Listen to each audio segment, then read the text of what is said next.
Identify the following as arithmetic sequence and or geometric sequence. So we have two sequences here and we need to identify which of them is an arithmetic sequence and which of them is a geometric sequence. So let's start with the first one. So I can see that I have a number 5 here, I have a number 10 here. The difference between 10 and 5 is 5. So I can say that in this 5, I have to add another 5 in order to get a 10. Similarly, I again have to add a 5 in this 10 to get a 15.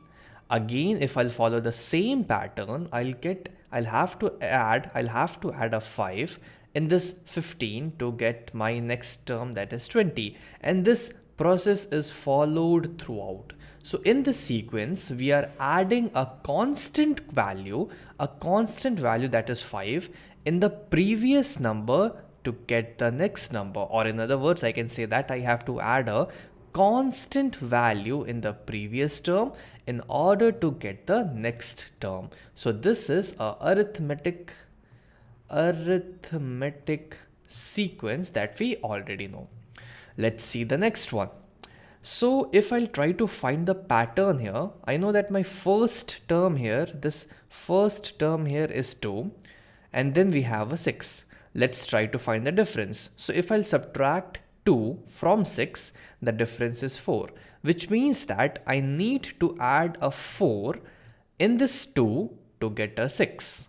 2 plus 4 will give me 6.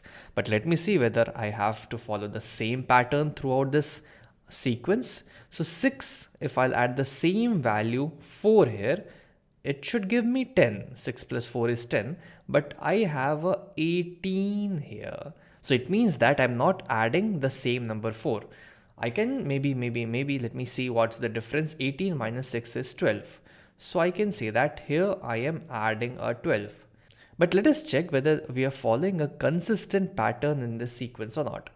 So 2, if I'll add 4, I'll get a 6. 6, if I'll add a 12, I'll get 18.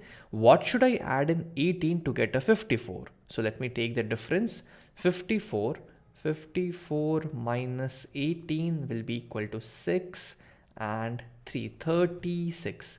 I have to add 36 in this 18 to get a 54. But I'm not able to find any pattern here. So let me think of some another approach then. Let me not start with the addition or subtraction. Let me think of something else. Another way to look at this is, if I will multiply 2 with a 3, 2 multiplied with a 3 will give me a 6. Let me check whether the same pattern is followed throughout or not. If I'll multiply 6 with the same value, that is 3, I'll get 18. Again, if I'll multiply this previous term 18 with the same value 3, I'll get a 54. And if I'll again multiply this 54 with a 3, I'll get 162.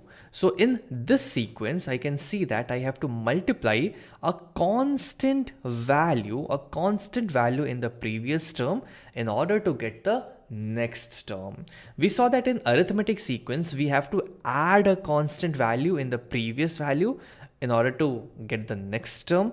But in this sequence, we have a slight change of plan. The plan is slightly changed and we are multiplying a constant value in the previous term in order to get the next term.